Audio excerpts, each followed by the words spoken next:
Welcome to the Baltic Football Podcast. In this episode, which is brought to you thanks to our supporters at Sports Events 365, we are going to look at some, let's say, peculiar governance characteristics of the three Baltic nations. But first, let's catch up on the leagues and what happened since we last spoke. Well, it's been a pretty alternative start to the Virslīga, particularly in the mid table part. But Estonia will start with, and that's been a really exciting league so far in terms of Pärnu hitting 5 goals, record amount of goals, and there's been plenty of action. Levadia 1 point leading at the moment, just by 2 goals difference to Paide as well, yeah. And Estonia League is looking quite exciting. Is it? I find it to be the least exciting of all three because it's basically just Levadia winning everyone up until the previous game when they dropped points for the first time, and they are the champions, so they're just cruising through. I think as leagues go, compared to the other 2 Baltic leagues, there's 1 point difference between first and second, and then there's just 2 goals that have goal difference between that. So anything could happen in terms of first and second place. Hopefully there will be a bit more competition coming in from Flora as well. But I think there's a lot of variety in that league as well. And if you're looking at different teams getting random results, it's happening quite a lot. As I mentioned, Pärnu, they're doing certainly something quite different. Levadia, their first place, they've actually had 11 different players involved in goals this season, which is both goals and assists. So, they're certainly doing something quite interesting, Levadia, in terms of bringing as many different players into the team and getting them involved. There's some exciting players such as Ivanov, 3 goals, 3 assists this season as well so far. So there's a few things happening. I think there's still quite a low flow of information coming from Estonia, and in terms of game management, it looks like it's often a bit too much long passes from defence straight up to attacks. Seems a little bit less game management in terms of tactics being deployed. Some teams look more self-assured than others. I think if you've got Kuressaare, they look quite demotivated this season. They've got huge defensive woes. They've conceded 17 goals so far, which that's not good for if you're in last place. But they have had 1 win. They won 2-0, I believe, against Narva, who are in 5th place. So there's things going on in that league, and I think anything can happen. There are some good players. There's some young players that are starting to make moves and so on, and the stadiums are great as well. So I think I'm really looking forward to going and seeing some games in the summer. What have you found most interesting about the Estonian league so far? Oh, it's just gonna put me on the spotlight just like that. I just told you I find it the least exciting of the 3 leagues, but I did enjoy seeing Vaprus from Pärnu win Flora a few weeks back, 1-0 in Tallinn. They seem to be interesting. I think Paide continue to go from strength to strength. I'm a little bit disappointed with how Kalju are performing. I kind of thought they might show a bit of a stronger effort than they are, but maybe it's still early days. It's only been like seven games thus far. Yeah, and they seem to have got. I can tell you that I'm pretty pleased that Harju are not bottom of the table. We did predict that they will likely not get relegated, not be this yo-yo club. Yeah, which they sort of are. And so far, it's looking good. It's looking good. They didn't start well, but they're picking up. Who did you predict would be relegated out of interest? Well, not me, we. Who did we predict, rather? Yeah, I think Kuressaare. Okay. So far, well, hopefully they can pick themselves up and sort that out. Yeah, we wouldn't want to lose the only island team in the entire region. Yeah. And I can't wait to visit that stadium in the summer.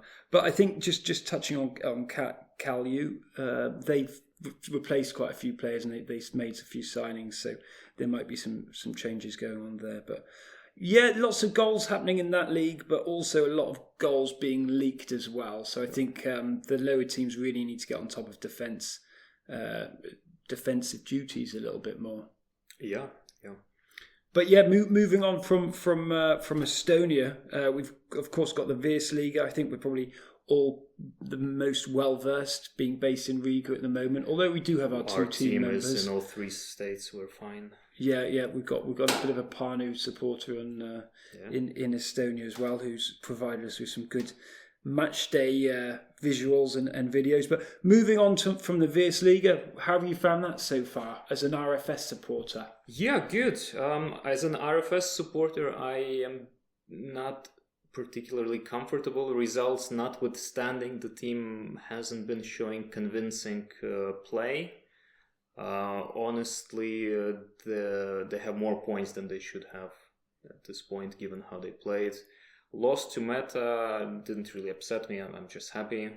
Always happy for Meta. Very sympathetic team. Other than that, I think Virslīga is very exciting this year. We predicted that it would be because of the significantly increased solidarity payments from UEFA, which almost more than doubled budgets of smaller clubs. And we can see that smaller clubs it's a free-for-all. Anyone can win anyone at this point, and some of the ones that have bigger budgets, such as Grobenia, for example, are currently dragging their feet, whereas others, like even Meta or Daugavpils, who are set to debut in European Cups this year, are showing some very competitive play. So I think the only disappointment thus far is Riga, and that's only in terms of points they got, because they don't play bad football, they just can't seem to score. They don't play bad football. I think they're still figuring out their system, but they do have problems scoring goals at the moment and letting in stupid goals in random parts of the game. I think Meta, I've started to develop a bit of a soft spot for them. They've been playing some really good, exciting football, sitting back and really exploding on the attack, so that they've been coming through. I think Meta and Jelgava in particular. Jelgava for sure. If you haven't decided on which team in Latvia to follow, and you don't want to follow the big dogs, follow Jelgava. It's developing into something fascinating. Well, I think their player signings have been excellent. They've got a blend of both local players and some experienced players. Czechs. So lots of Czechs at the moment. It's like 4 Czechs and then local players. And a couple of exciting Africans now as well. Yeah. I was going to mention Promise is looking like a really big talent at the moment for Jelgava. I like Kingsley more though. Okay. Did he score 2 goals? Yeah, he scored 2 goals last round. Yeah, and I think looking at Meta as well, their balance of Latvian players and they've got some good wing backs now as well from Brazil, Italy, and they look like they're doing a good job. Liiga, we're talking about transfers. What's happened with Liiga again? Nobody knows. They started off well, and it seemed like Liiga are back, and they're going to throw the gauntlet and try to reclaim the Virslīga, which they won in like 2016, I believe, or something. And then they just collapsed, sacked their coach 5 games into the season, and they just seem to be a little miserable at the moment. But hopefully they'll bounce back.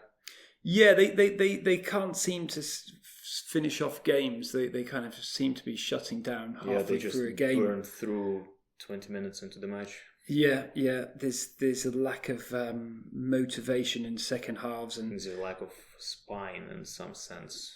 There's certainly issues, and the manager's gone. You could see in the press conference, I felt he looked a little bit demotivated, demoralised.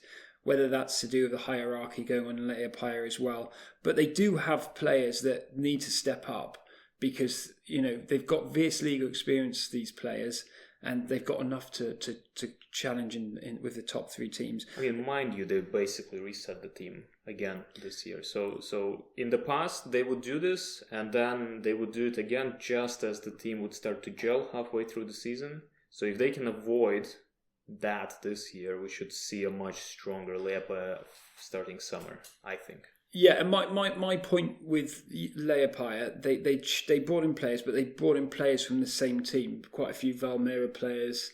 Obviously, Sambo's a new player. He's scored 2 goals. It's a bunch of meta players. No, I think it's a mix. I wouldn't say they brought in many from Valmiera, but more so than some others, I suppose. And I guess touching on the teams not performing so well, I think Daugavpils have had a good start, but they conceded 4 goals in their last game. But it was horrible. They fell apart. I think Daugavpils have got some really good players. Whether they can be consistent throughout that season, this season will be an interesting one. Hey, I want at least QR2 in the Conference League from Daugavpils, and I'm happy. Yeah, and then that final one, Supernova Tukums. I think Supernova, the really good signing of Osh, but they've got a few defensive issues, poor positional play, poor positional movement in defence in particular. They held up quite strong against Riga in the first game, but they're going to be relying on their experienced centre back this season, I think. Yeah, that's why he's there. And with regards to Tukums as well, plenty of exciting players, but yeah, they need to tighten up on the defence. I think if you see they've conceded 10 goals this season, which isn't too bad. It's just Tukums. Tukums is doing Tukums, but they're not really scoring goals either. Those scorers in the league, but yeah, all in all, I'm really enjoying the Virslīga at the moment, and watching live games has been great. I was just at Auda Meta, which was good game, but Auda were leading 1-0. We'll see what happens there. I like that this season, and just to wrap up the Virslīga, there are. Well, first of all, every team has won at least one game by this point. There are 10 points difference between first and last place, which seems like a lot, but only 5 points difference between second and last. Yeah. So Virslīga is actually looking, I think, the most even out of all Baltic leagues at this point. Yeah. And that has not normally happened, which is exciting. I can agree with that as well. And I think as of today, if you look at the amount of goals scored as well, it's pretty balanced. So RFS scored 11 goals. Auda, still currently playing as we record this, also scored 11. You've had Daugavpils scored 11, Riga scored 11, and even Lyga have scored 11 goals. So there's plenty of goals being scored, and if you look at conceded as well, the numbers are quite similar. But with respect to Jelgava, only scored 8, but they've only conceded 7. So yeah, the margins are tight in the Virslīga this year. Well, let's move on to the league that I do find extremely fascinating this year, which is the Lithuanian liiga. And things are very curious there, especially at the top of the table. Yeah, I mean, it's certainly an interesting. I've been watching quite a lot of the A-Liga, or A-Liga, as it's called. As it's called. I think there's a lot of build-up play in the A-Liga. There's defending, quite slow movement. They really like to build up play. Then unexpected things happen, which is exciting, and you can kind of see that in the table a little bit as well. But it's a league where you just don't know what's going to happen. That, I think, is mainly because nobody knows apparently how to defend in our league. Yeah. Like the amount of completely bizarre goals that we've seen thus far is just... it's fantastic if you're a spectator. If you're a diehard supporter of one of the teams, maybe that's a little bit much. Yeah, there's a lot. I think, as I said, there's this inconsistencies. Some of the defending is woeful at times. But if you look at the defending's bad, but there's not that many goals being scored either. You've got Riteriai that scored 13 goals but have conceded 11. Highest scorers in the league, and they're sitting 7th. So that sort of sums up. That's what I'm saying. It's a brawl. Our Liga is a brawl. They just go out there and they try to punch each other until the other guy falls. And yeah, but there's a lot of cautious play, and then and some players like Kauno, they played at home for the first time, 6,000 crowd, 6,500 record attendance. It looked like a great experience. But the game itself, it was a ball draw, 0-0, and the players just, considering it was such an occasion, turned up, slow movement, didn't do much. And that was a bit disappointing. I mean, they did play Sudova, who were by that time the leaders in the table and pretty much unstoppable. So yeah, fair enough. But I think all in all, I can't. It's one of the most unpredictable leagues. Well, it's the most unpredictable league in the Baltics. Yeah, especially if you look at in Estonia, champions top of the league. Defending champions top of the league. In Latvia, defending champions top of the league. Lithuania, defending champions fourth. Yeah. and a very unconvincing fourth at that. Yeah. So, but top of the league is a team that barely managed to avoid relegation last season. Now after this draw with Kaunas, they're second. But until then, Sudova were convincingly in the lead. Last year, they had to scrape by through playoffs to stay in the Liga. Yeah, I do recall. That's fantastic. Yeah, that is good. But it's still early days. And I think if you look at the most exciting teams, Riteriai, they are seventh. But the way they scored, they won 2-0 yesterday, 3-0 yesterday. So Meki Linus, brilliant goals scored by him. You've also got Hegelman. Yeah. They were 2-0 down, came back and won 3-2. Yeah. I mean, that's a real self-assured display. So I'm saying it's a brawl. Yeah. So, I mean, it's exciting. I'd like to see better defending. I'd like to see a bit more player techniques improved and a bit more quickness in certain areas in that league. But I'm enjoying it. Yeah, it's great. If you haven't seen it, definitely recommend watching it. And I don't necessarily agree with the slow build-up thing, by the way, just in my experience. Or maybe the games I've seen that seem quite quick to me. But, so if you look at official statistics, our Liga, both in terms of average points per game and average team worth by transfer market numbers, is supposed to be the most even league in all of the three states. Yeah. Correct? Yeah, I can accept that. Yeah, I mean, it's facts. So that's good. Yeah. You can. But if you look at the table now, it's the most uneven. The gap between first place and last place is 14 points, the greatest of all the other two. 40, yeah. Yeah, and it's the only league that still has a team that hasn't won a single game yet, which is Dainava from Alytus. Okay. So maybe it's an interesting season. We started following Baltic football as such, and maybe the butterfly effect. And you could be right actually, because the Estonian leagues, anything can happen there. Virslīga, will RFS run away with it? They've lost already. I think eventually they will, but I think Estonian league is that's not the right characteristic what you use. I think that's anything can happen. That goes for Lithuania. In Estonia, anything might happen if you're not Levadia. It seems that Levadia are on course to defend. In Latvia, I think it's roughly similar, but it should be exciting. Everything 2, 3, 4th place. In Lithuania, maybe Hegelman will finally take the Liga. Maybe Sudova will reclaim it after many years. Maybe Žalgiris, who are now in 3rd place, will do something. That's just fascinating.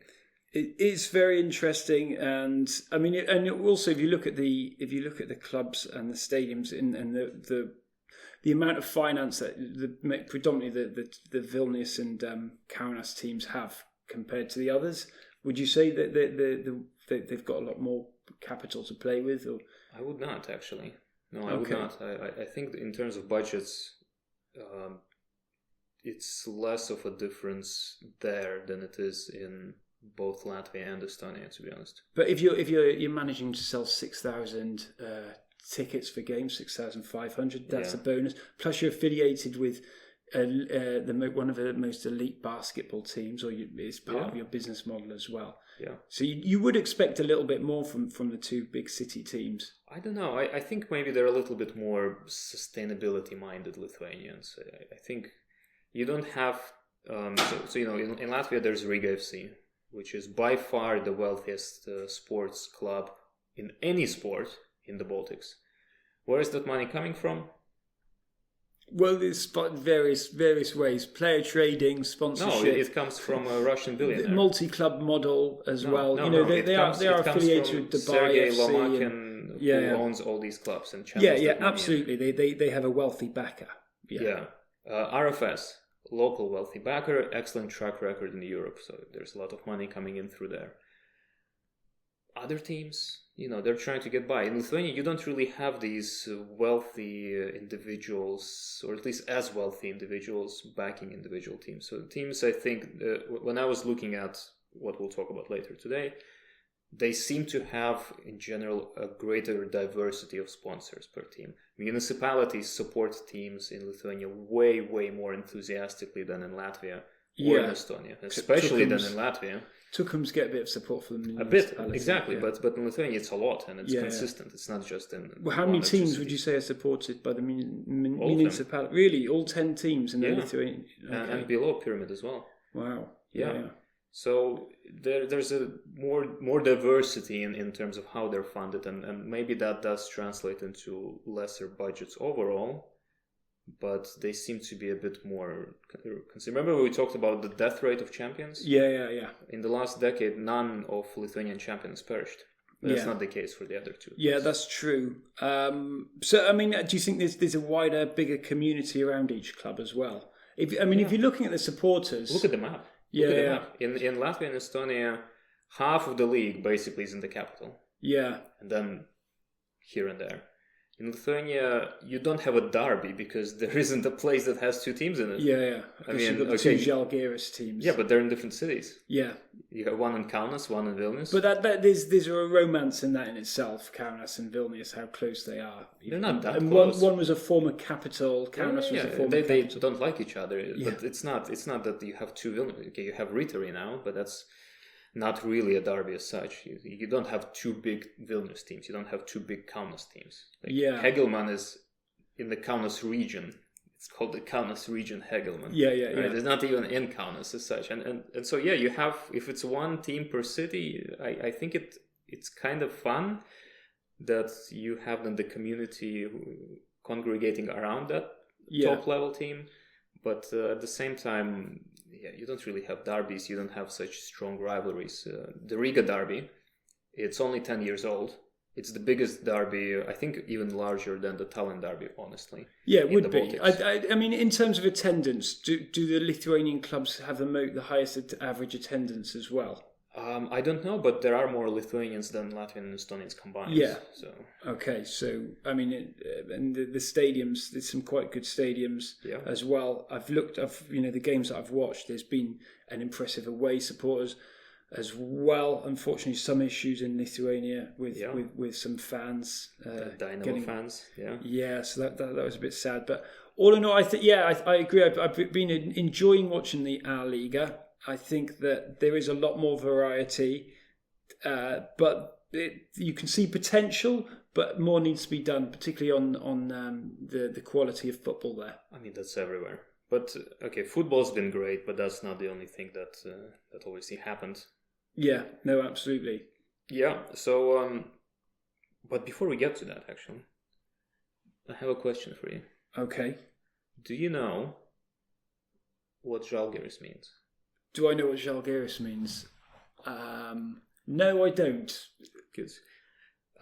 If you know, tell Frank in the comments, because there are two teams that called Žalgiris, and they're from different cities. Yeah.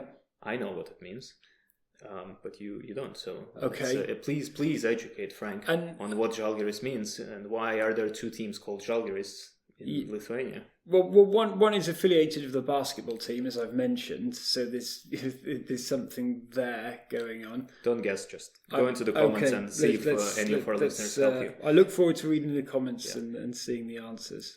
But, alright, so some news have been coming out of late, and two, I think, stories in particular are especially noteworthy and maybe not the most pleasant thing to discuss, given that we do like to champion local football, but they still need to be discussed nonetheless. One is, let's start maybe with Estonia. Let's start with Estonia. Okay. I mean, Estonia is currently going through a presidential election. Ivo Polak and Ragnar Klavon are up for election. Of course, Ivar Polak has been in his job for over a decade. Almost 2 decades. Oh, almost 2 decades. He's 62, 63, something like that. So, he's been around the block for quite a long time. He's just been elected on the UEFA committee as well. So, executive committee, which is a great honour. But he's also been involved. He's got family that own football clubs, Flora. Influential. His son's involved with Flora. He also founded the Sarimar team, Kurisar, as well. So he's got, there's a lack of possible transparency on what his motives are when it comes to these teams, and there's basically. I think it's pretty transparent what the motives are of someone who runs the FA as a lifelong dictator and then has 2 of his own teams playing in the league. Yeah, wouldn't you say? So there's a president election going on, and suddenly there's been a scandal about the refereeing situation. Yeah. Would you like to elaborate? Yeah, that's where we disagree on whether it's suddenly or not. But the story as such is that Yuri Fischer, who was one of the top Estonian referees, found himself on allegedly a blacklist because, and this is according to him, from conversation with Ivar Polak, he is too favorable towards Levadia, who are Flora's main rivals. And even if he doesn't think that he just, quote, doesn't know it yet. Yeah. So as an outcome of that, he has not been getting any top refereeing gigs and has now, I think, resigned to doing VAR work at all. Yes, save on the fitness. Yeah. So obviously, the Estonian FA denies this as silly rumors that it's malicious characters spread around. But this isn't the first time. But this is every fan's dream, to be able to remove a referee that you don't like. Yeah, well, when a fan is the president of the FA and you can actually do that, that's, I think, changes things a little bit, to put it mildly. But it's not the first time this happened. In 2015. Yeah. There was Stan Kaldma, another referee who basically had gone through the same experience. Also, this alleged blacklist made an appearance in the story. So I think there is a probably a moderately sized black book in Ivar Polak's desk somewhere where he has enemies of the state. Sorry, Flora. Maybe the police will raid his office and we'll all find out at some point. And it seems to be but more seriously, this seems to be a practice, right? That's the concern. It seems like there's poor governance going on in Estonia. I think as for Ivar Polak, I did research on him, and I think he's certainly, this is a PR sting. Yeah. By his opposition. You think Klavan is 100%. It's a scandal. They need to raise negative awareness about him, and they're doing it. And fair enough. Like the clubs are the ones that vote him in, or the committee. Well, whoever gets voted in needs to decide whether they will be the ultimate judges of what it is. Because I don't necessarily I'm not anti Ivar Polak. I think that this is an attack on him, and he might be in the wrong. You don't blacklist referees. You clearly don't. You leave that to a separate body that go and, the head of refereeing or whatever, who go and analyse. And that's a good thing about the Virslīga. You get a refereeing report and everything on why these decisions were made. But, if you look at Ivar Polak's record, for example, he is probably the most successful Football Association president in the Baltics. By which metrics? So he managed to get an impressive stadium built, host a major final, which he sold to the federation and then leased back to his club. Okay, so there were business dealings which, as I say, there are governance issues there. And who's in charge of governance issues? Is it Polak, or is there a wider committee that needs to take a bit more ownership?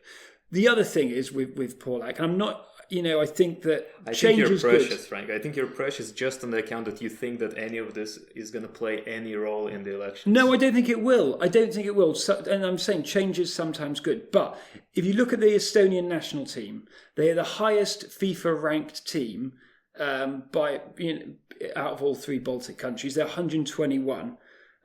They got to their peak. They got to the 57th place in 1993. So none of the national teams are doing that well in the Baltics. Let's be honest. Latvia, they're ranked 138, and then Lithuania 143rd.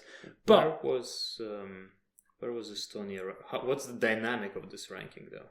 Because we know with Latvia it's up and then rock bottom. Yeah. Okay. So the other thing, if you look at the Baltic Cup, held every 2 years, we've covered an episode on it. There's been three most recent winners: Estonia, Iceland, Estonia. So the national team, if you're a national supporter, I think you'd be quite a fan of Ivar Polak if you compare it to lowest population in the Baltics, best national team. Yeah. They've also got the same goes for women. They're crushing the Baltic Cup as well. Yeah, fair enough. So you've got that. They've got the youngest average age under 21s out of all three Baltic teams. The under 21s are 19.9 on average age, whereas I think in Latvia you've got 20 years, 20.4 years, and same with Lithuania half year difference as well. And the Estonians have got the youngest national team as well. Yeah. So I think it will be what will happen with this refereeing scandal will be down to what the clubs decide. It is fascinating that Estonia has the best national team, best ranked national team. Yeah. But the worst ranked league, and it's the same person responsible for both. Yeah, so I mean, it clearly it demonstrates that he might be spread too thin, and they need better governance. Like if you are a manager of Ivar Polak's election campaign, consider hiring Frank. I'm not saying it might be best for him to leave because they're not ranked that high, but they're doing better than the other two Baltic countries. And I think the league needs to improve, and I don't believe he should be in charge of both the league and the everything going on in the Football Association. Yeah. But I also don't think he's done a really bad job either. So from my perspective, I'll give him the benefit of the doubt. I think you can't really judge whether someone's done a good or a bad job when they have had no competition to judge against. In my mind, if the Estonian national team is as good as they seem to be, then their league should be much better than it actually is. Okay. So I would welcome someone else giving it a go. Whether it's Klavan, I don't really know. Yeah, we're just not hearing much from Klavan. I'd like to hear what his plans are, his intentions, and I think that's the other problem in Estonia. The flow of information isn't the best. Well, he said that they're going to release a program once the date is set. The date has been set a couple of weeks ago for 19th June or something. We still haven't heard much, but it's all about change and innovation and football for everyone and, that kind of stuff. But yeah, I think any senior person meddling with a refereeing situation they need to check it out, and that needs to be reviewed. And I think even a bit of state intervention from time to time. Just use the big SI words. Well, maybe how do you stop cheating occurring? Well, that's a conversation for a different podcast. And but you keep coming back to governance, and yes, I think good governance is key to that. But surprisingly, this isn't even the worst news that's come out of Latvia, Lithuania, Estonia in the past weeks. You'd think blacklisting referees is pretty bad, but you would be wrong, because the next story came out of Lithuania and it features FK Riteriai, the Singaporean red card global firm that purchased them in March, or so it was announced. I did see on... And impeding legal proceedings. Yeah. I got all the news on BalticFootballNews.com. Yes, and it was very well detailed, everything your going on. source for football news from the Baltics. But what happened was that, in brief, In March, before the start of the season, Riteriai announced that they have secured investment from Red Card Global, which was a Singaporean firm that owns a club in like Italy or Germany or something elsewhere in Europe. And they promised 2 million euros of investment for the club to purchase it. Last week, right? Was it last week? Yeah, last week, I believe. I'm a bit fuzzy on time. But last week, news came out that, oh no, Riteriai are about to go bankrupt because the investors didn't send all the money that they promised. Yeah.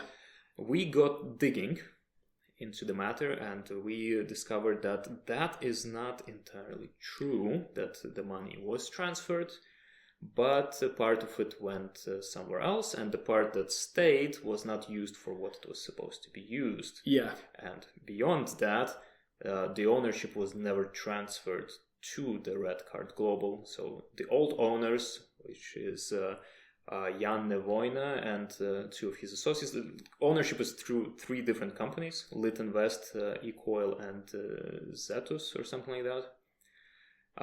Didn't change, so they just took 100 grand of Singaporean money, paid off loans that they themselves issued from previous years, and now said, well, sorry, if you want to sue us, best of luck. Good luck. And Singaporeans said, well, we're gonna sue you for embezzlement, and we'll see. This is another thing. Yeah, it's an interesting case. The interesting thing is that the Lithuanian Football Federation got in the middle of that and said, hey, we're gonna give Riteriai 50 grand. Yeah. Just because, so we don't need to make a schedule for 9 teams instead of 10. I mean, I think you've got to look at the investors from Singapore and think, why didn't they do some form of audit, some due diligence? They did, and then that's how they discovered this. They started to hand over money before contracts and deeds weren't signed over. So they sent over the initial sum of 150,000 euros in good faith to facilitate transition and initial investments into the club. So 50 of that went to Lit Invest to purchase their share of capital, which was never transferred. Yeah. And 100k was supposed to be for, paying salaries, running the club, all that stuff. And that was used primarily for paying off random debts to Lit Invest from previous years, which was not what they agreed on. But did they not discuss that when they were in investment talks? Yeah, they did. They said you can't do that. You can't pay off debt. You can't pay off debt without our permission. Okay. And they did. So Red Card Global officially pulled out of this. They cut their losses at 150 and will try to sue Riteriai for it in the coming time. That's going to be an interesting rich, case. Right? You run a club, you say, hey Frank, I have a club. If you give me 150 euros, I'm going to give you a share in it. And you say, all right. So I get to keep 50 for myself, and 100 I just pocket also for myself and say, oh, sorry, you didn't send enough. We're going to go bankrupt. And by the way, see...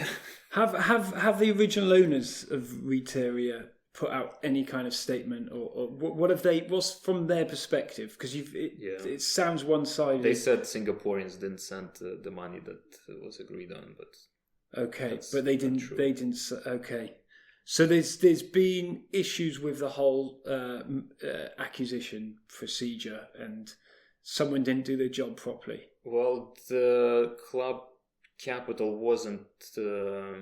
You buy something, you get the thing. Yeah. In this case, you didn't get the thing. You just gave the money and were left with your thing in your hand. Yeah.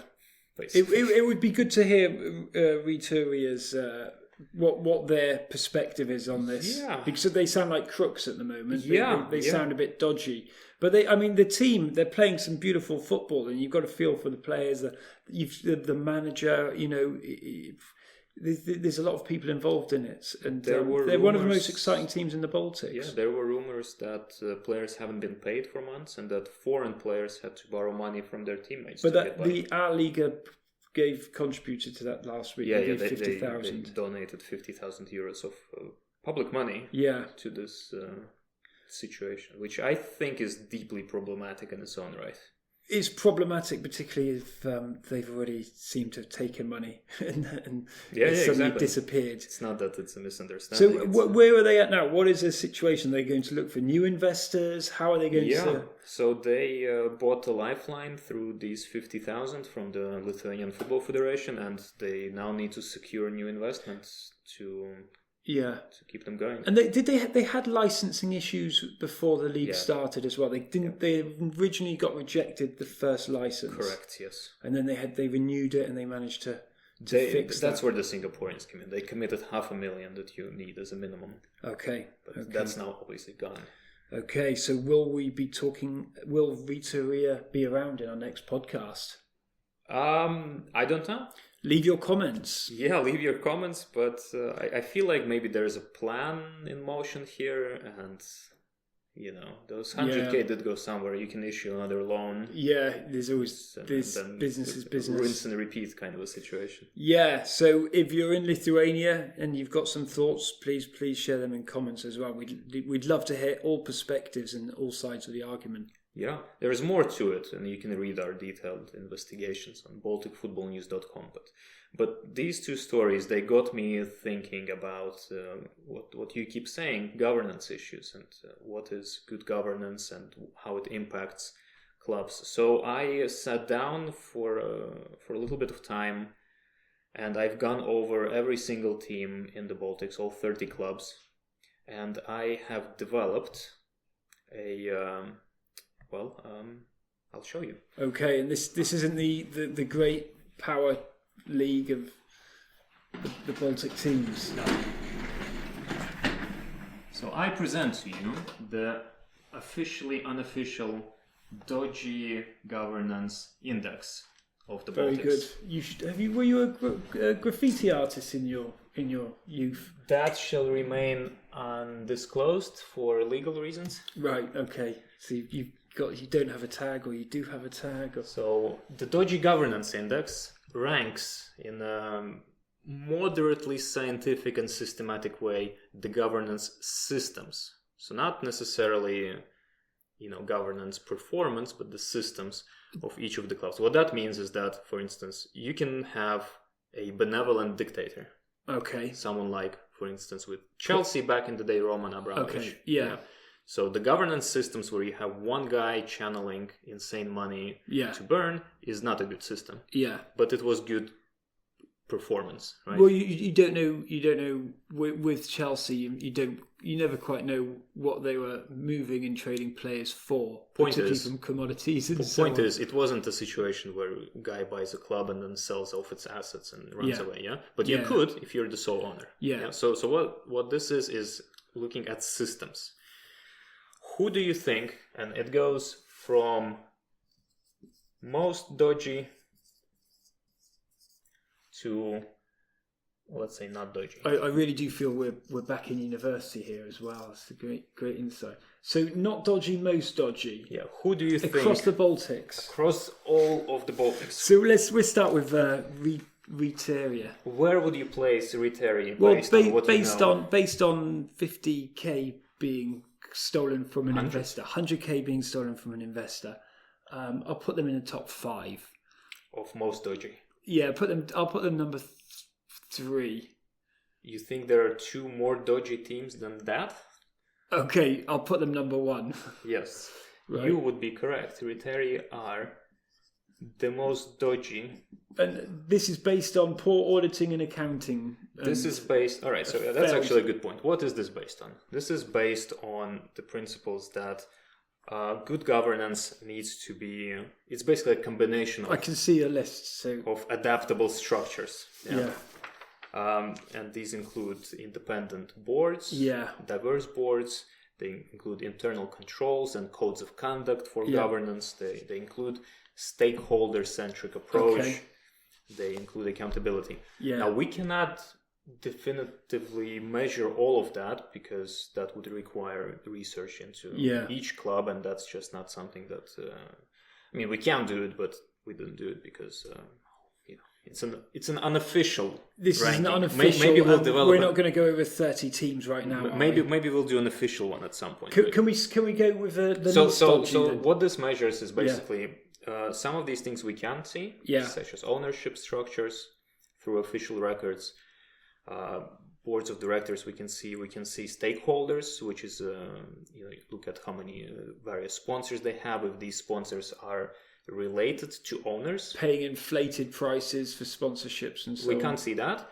But for example, with the Riteriai, their shirt sponsor is Ecoil, which is also one of the owners. Okay. So that's not good. That doesn't show that you're dealing with Yeah, stakeholders. it's a difficult debate, that one. But if you have a sponsor package who is external to the club, then you have you rank higher, basically. Okay.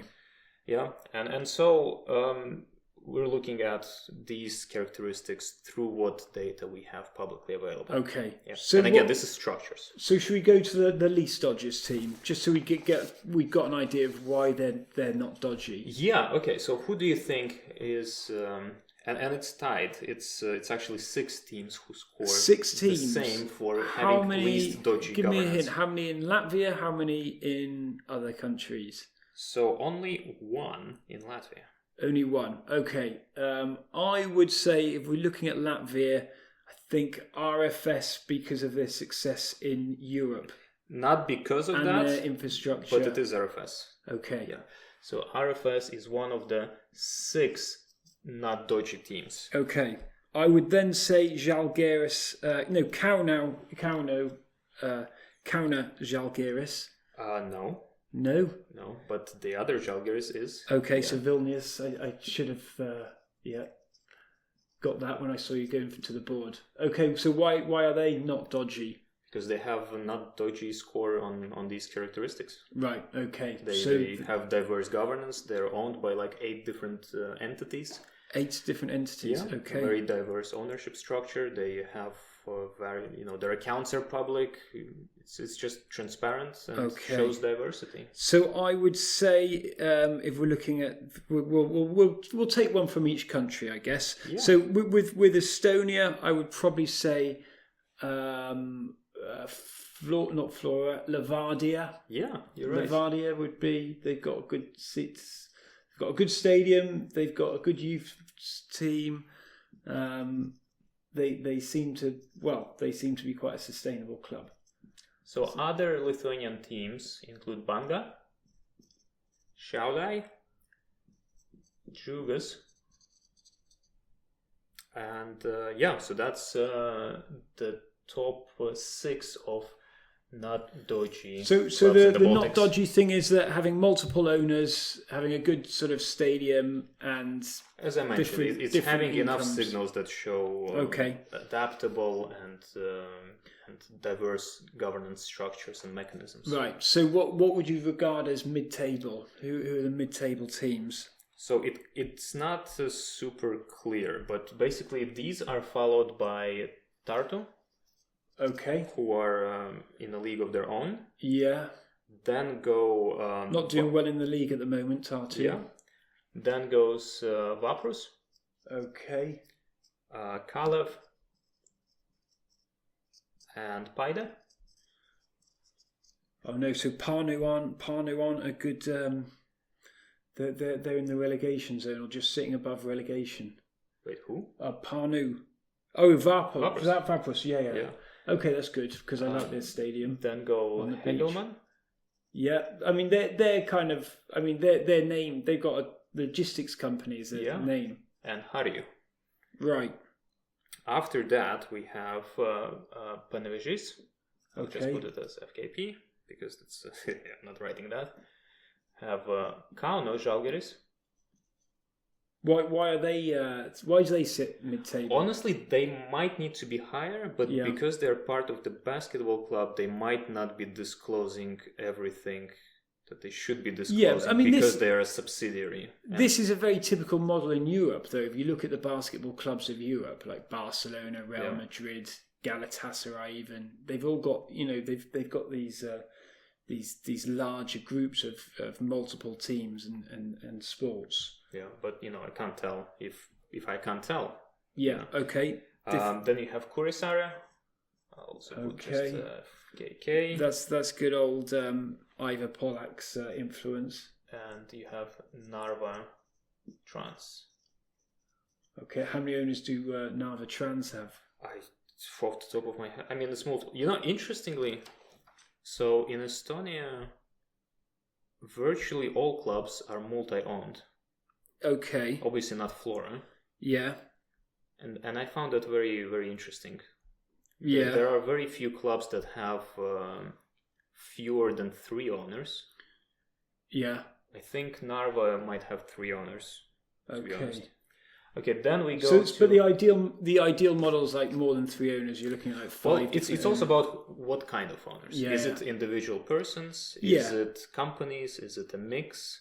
But generally, the idea is that if you have multiple owners, you have more diversity in decision making. Yeah. Of course, again, with these guys, I think 2 of them have the same surname. Yeah. I may be wrong, but then that's not really. That's not. But that's where we're looking at and structures. This is your theory as well, because there are some good club owners that. There's some good and there's bad club owners as well. We're looking at structures, not individual people. Fair enough. So I guess Latvia, you've got a bit of a dodgy thing going on with Riga and Auda with some sort of. Do you want to take over? No, go on then. Yeah. So then we have Grobinja. Okay. Which is one example where there are multiple owners, but 2 of them have the same surname, father and son. Yeah, and but they committed more capital. Yeah. That's not held against them. That's okay. a plus. Yeah. We have Nome Kalju. Okay. And that's these 2, so they're the same. Then we have the family of Auda and Riga. Would you know what the share allocation is in terms of equity breakup for Auda? Yes, 100% single owner. Oh, for Auda. Yeah. Okay. That's easy. Then we have Jelgava. Yeah. Who also might be higher, but the owner is not listed. We know who the owner is. Yeah. Works in lumber. At least spiritually. Yeah, the lumber man. Yeah. But on the company register, it literally says owner cannot be traced. So I'm not assuming anything. Okay, fair enough. And then we have Sudova. Yeah.